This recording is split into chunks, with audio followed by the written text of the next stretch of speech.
Semana 3, oitavo ano. Então, unidade temática, configurações do mundo do século XIX, nacionalismos, revoluções e as novas nações europeias. Conteúdos relacionados. Papel das ideologias raciais no Ocidente, a doutrina do racismo científico e da eugenia, ideologias raciais para coibirem a intensa exploração econômica africana e asiática, efeitos e consequências da dominação europeia nos países africanos e asiáticos, produtos e riquezas minerais extraídas da África, independência africana no mercado externo. É um tema que é bem abordado em geografia, né? Olá, estudante. Essa semana, a terceira semana do PET, a terceira desse PET. Após analisarmos questões do nacionalismo e teorias sociais, seus efeitos em construção do Império Brasileiro, vamos analisar e caracterizar as questões da Europa do século XIX. Vale ressaltar que justamente nesse continente que o ideário nacional e racial se tornou político.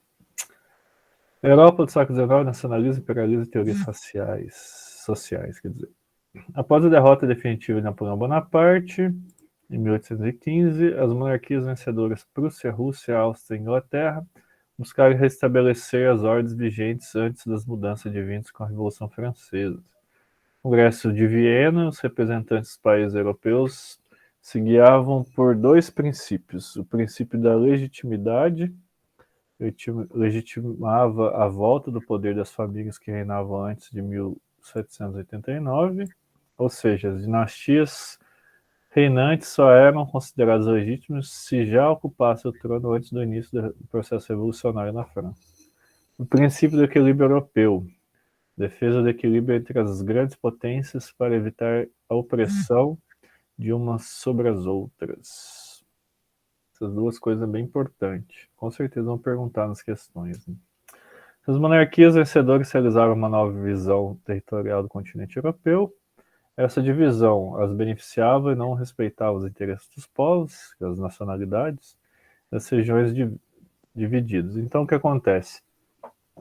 Como a abolição da escravatura já estava se tornando um componente entre vários países, né? Então a África serviu de terreiro, digamos assim, né? De um lugar onde os países europeus começavam a retirar as riquezas. Né? E com a Revolução Industrial também na Inglaterra, isso se intensificou muito. Então vários países começaram a dividir a África, né? Mais ou menos aí no século XIX. Demais, essas nações uniram-se na Santa Aliança, um pacto militar para impedir novas revoluções de caráter burguês e republicano na Europa. O pacto entre essas monarquias começou a deteriorar quando a Santa Aliança buscou intervir nos processos emancipacionistas das áreas coloniais da América Latina. Então, foi mais ou menos nessa época também que Estados Unidos e outros países começaram a conseguir independência. O Brasil também, né, em 1822. A Inglaterra tinha interesses econômicos no fim dessas áreas coloniais e na formação de nações livres, com os quais poderia se relacionar comercialmente e vender seus produtos industrializados, sem depender dos países, né? Sem depender lá da Portugal, da Espanha, etc. Entre os anos de 1820 e 1848, várias revoluções liberais ocorreram na Europa, contrapondo, de um lado, a alta burguesia e a aristocracia, conservadorismo político. Então, o que acontece? As pessoas começaram a se tornar influentes, né, porque estavam se enriquecendo, e acabou que eles não queriam mais as monarquias, né, porque as monarquias eram monarcas só que governavam, eles queriam, a burguesia queria tomar o controle político, né. Do outro lado, as camadas médias da população e militares, defensores do liberalismo, a população defendendo o liberalismo. Na defesa do liberalismo, nesse período, outra classe social começou a adquirir consciência de classe e de seus interesses, a classe operária. Então aí a gente tem também a parte do marxismo, né, que fala sobre a revolução das classes e tudo mais. Então, os operários começaram a se juntar nos sindicatos, né, para ter os seus direitos defendidos e tudo mais. Em 1848, a Primavera dos Povos marcou a queda definitiva das monarquias europeias, o crescimento do ideário nacionalista e a consolidação da ordem liberal burguesa, e a expansão dos interesses econômicos. Houve três ondas revolucionárias principais no mundo ocidental entre 1815 e 1848. A primeira ocorreu em 1820 e 1824 e teve a Espanha, Nápoles, Grécia como centros. Fora a grega, todas essas insurreições foram sufocadas. A segunda onda revolucionária ocorreu em 29 e 34. Afetou toda a Europa e o oeste da Rússia e o continente norte-americano. Essa onda mais séria que a primeira marcou a derrota definitiva da aristocracia pelo poder burguês na Europa Ocidental. A terceira e maior das ondas revolucionárias ocorreu em 1848. Quase simultaneamente a revolução explodiu e venceu temporariamente na França, em toda a Itália, nos estados alemães, na maior parte do Império de Habsburgo e na Suíça. Nessas mudanças políticas na Europa, duas nacionalidades se forjaram, italiana e alemã. Então, o que acontece? A unificação dos países, né? Porque a Itália e a Alemanha eram várias províncias, digamos assim. Eles foram lá e unificaram. A escola mesmo teve um papel importante nisso, né? Porque para você unificar um país, você tem que ter uma língua nacional. E esses países, eles tinham vários dialetos, né? Então é comum que nas escolas se ensine uma língua oficial. Os documentos, essas coisas foram todos escritos também nessa língua, né? Esses dois povos são moldados nesse período e suas nações constituídas em 1870 e 71, respectivamente. Após vários conflitos entre os que defendiam a unidade territorial italiana e alemã e aqueles que defenderiam a manutenção dos estados italianos e alemães separados, caso da Igreja Católica no processo de formação da Itália. A formação da Itália e da Alemanha e a formação dos estados liberais burgueses se associam densamente com a ideia do nacionalismo, sentimento de pertencimento a uma cultura, a uma língua e uma religião e a um povo ou raça específicos. Então isso aqui que eu falei para você a importância do papel da escola, né?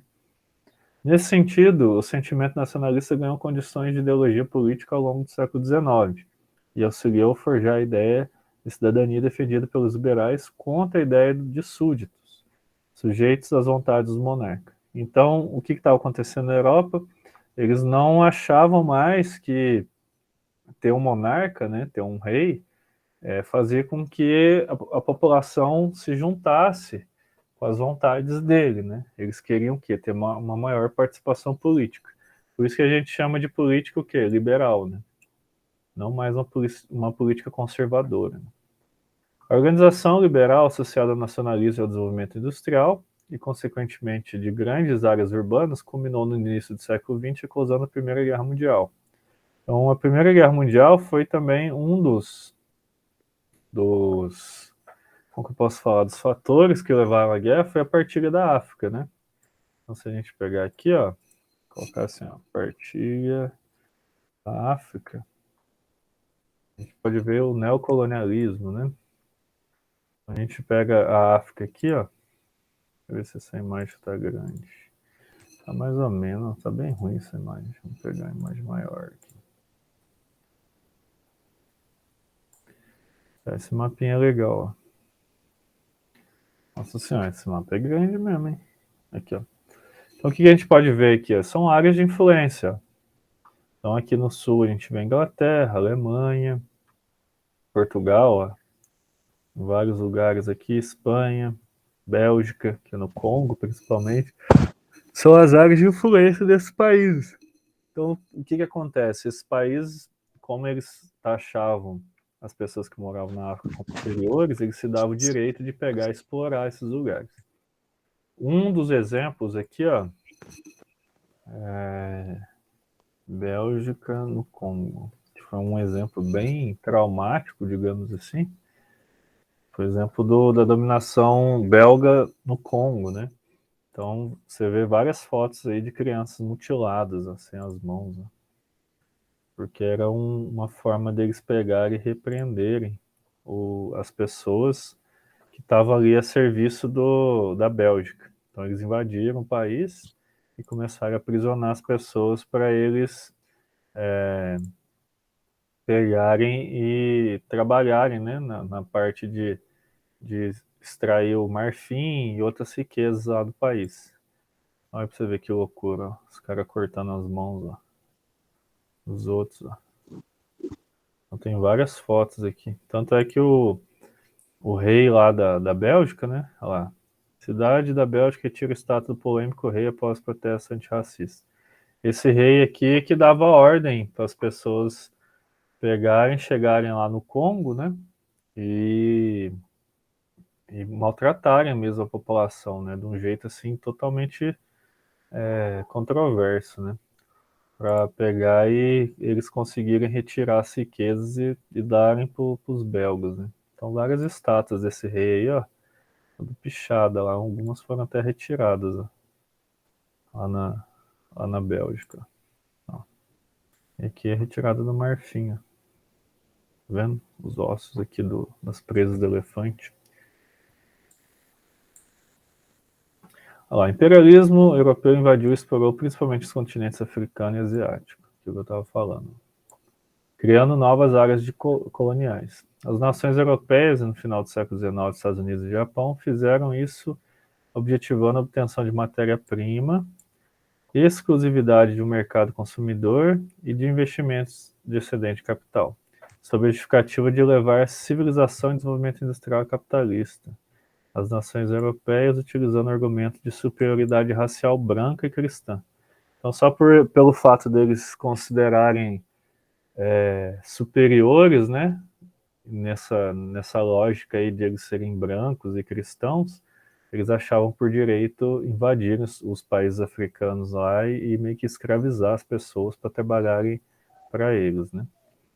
Essa ideia de superioridade da raça branca era usada para justificar o porquê das invasões e divisões dos territórios entre as primeiras nações industriais. Em 1885, após a solidificação dos estados italiano e alemão, foi realizada a Conferência de Berlim. A reunião em que representantes das nações imperialistas europeias retalharam e dividiram o continente africano em áreas de dominação econômica e política. Por fim, mas não menos importante, temos as teorias sociais que se forjam na consolidação das sociedades da economia capitalista. Na primeira metade do século XIX, tivemos algumas experiências de novas organizações socioeconômicas pautadas na igualdade e no uso coletivo dos meios de produção. Os idealizadores dessas novas sociedades defendiam que a burguesia, classe dominante do sistema liberal capitalista, com o tempo iria gradativamente redistribuindo suas riquezas e formando sociedades justas e igualitárias, coisa que nunca aconteceu, né? Ficaram conhecidos por socialistas utópicos, pois, para Karl Marx, principal autor do socialismo científico, sem a imposição pela classe operária de uma sociedade justa, igualitária e coletiva, na distribuição das riquezas e do controle do Estado operário dos meios de produção, a burguesia capitalista jamais iria distribuir suas riquezas de forma espontânea. Então, aqui para o papai Marx, né, que foi a pessoa que pensou, ele, o Hegel, né, foram as pessoas que pensaram essa parte do socialismo científico. Ele falava o seguinte, que como a gente vive na sociedade capitalista, é óbvio que as pessoas que ganham muito dinheiro não vão querer dividir as riquezas, né? Eles não vão querer, por exemplo, o cara ganha 1 milhão por mês, você acha que ele vai dividir entre as pessoas que ganham menos? Não vai. Não é isso que acontece, né? Até hoje. Então, por isso que a gente tem um país desigual. Então, no socialismo científico, ele fala que a sociedade é injusta, olha lá, de uma sociedade justa, igualitária e coletiva, da distribuição de riqueza e o controle do Estado operário, dos meios de produção. Os meios de produção são as fábricas, né? E a questão do campo também. Então não ia ser distribuídas as riquezas de uma forma espontânea. Teria o quê? Que os trabalhadores se juntassem e tirassem o presidente ou alguém que estava governando o país para que a gente conseguisse chegar nessa sociedade justa. Na teoria marxista, o socialismo ou comunismo, né, como é chamado, pois Marx traça o processo científico de construção das sociedades humanas baseado na luta de classes e nos materialismos histórico e dialético. Para Marx, a burguesia é a detentora dos monopólios de produção e os operários são aqueles que vendem sua força de trabalho e geram riqueza para a burguesia, em troca da sobrevivência. Então, o que acontece? Marx ele pensava que os trabalhadores iriam se juntar, iam tomar os meios de produção, né? E tirar os donos das fábricas, esse pessoal, para que eles tivessem o controle dessa parte econômica, né? Para que a sociedade fosse um pouco mais fosse igualitária, né? Coisa que não aconteceu até hoje. Atividades. Vamos ver se você entendeu tudo que eu falei. Os governos, tendo perdido seu equilíbrio, acham-se assustados, intimidados e confusos com os gritos da classe intermediária da sociedade, que, colocada entre os reis e seus súditos, quebra o cetro dos monarcas e usurpa o grito do povo. Segundo trecho, identifica a classe intermediária e seus objetivos políticos. Então, a classe intermediária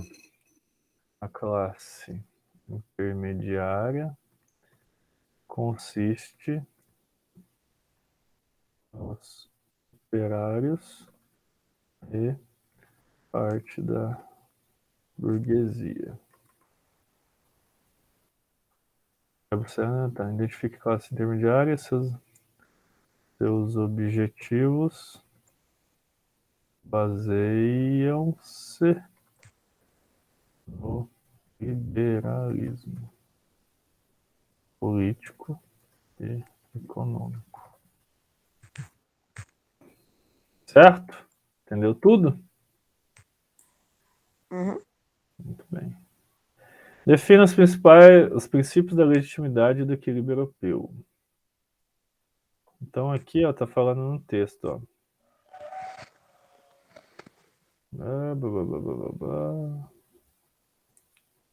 Aqui, ó, defesa do equilíbrio entre as grandes potências para evitar a opressão de umas sobre as outras.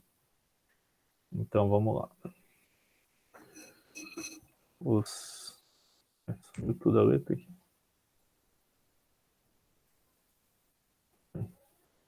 Doideira. Os princípios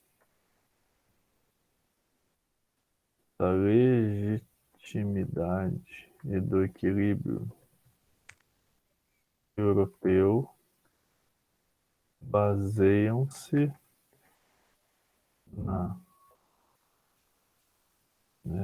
posso colocar o que aqui?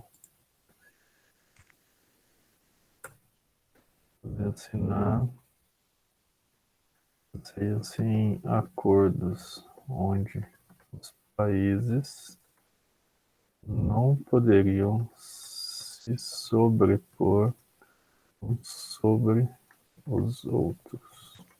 Não teríamos um país mais forte e um país mais fraco, né? Eles tentavam fazer isso para que não entrasse em conflito.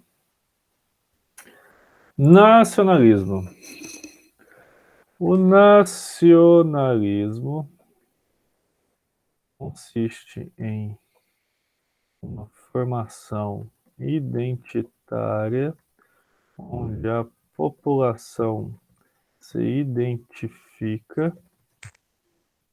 pelos seus costumes, cultura,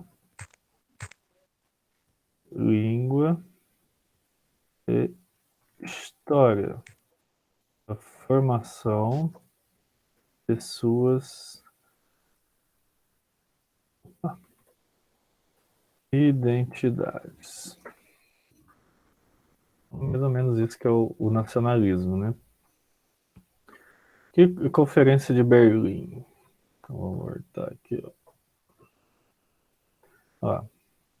Em 1885, após a solidificação dos estados italiano e alemão, foi realizada a Conferência de Berlim, reunião entre que representantes das nações imperialistas europeias detalharam e dividiram o continente africano. Então foi a divisão do continente africano, né?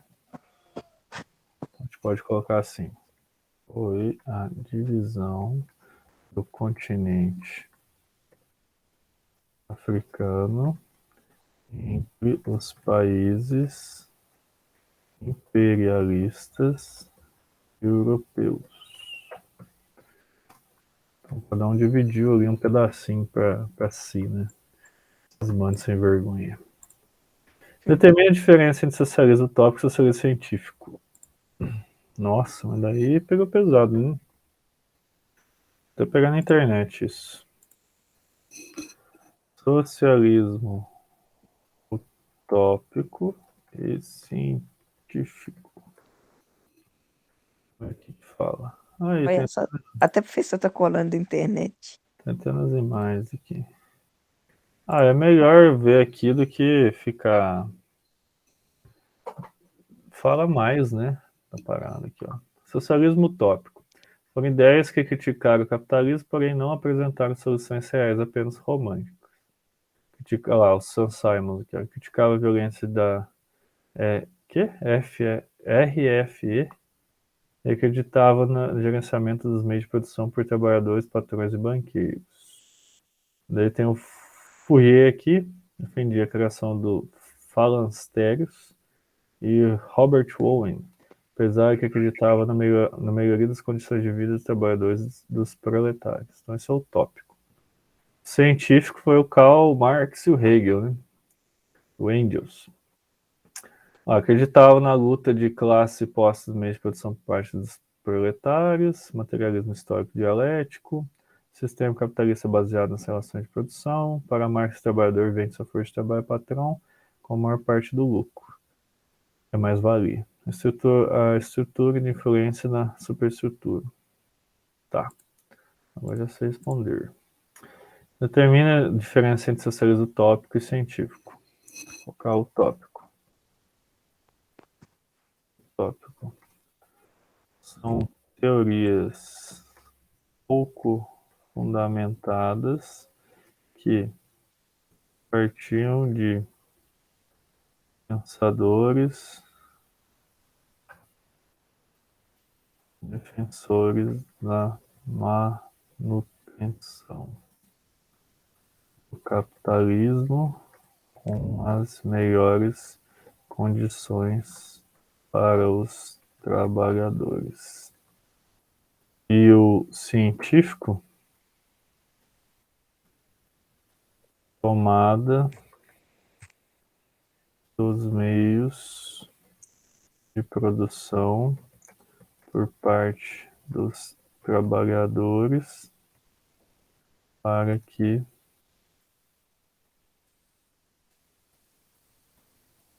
fossem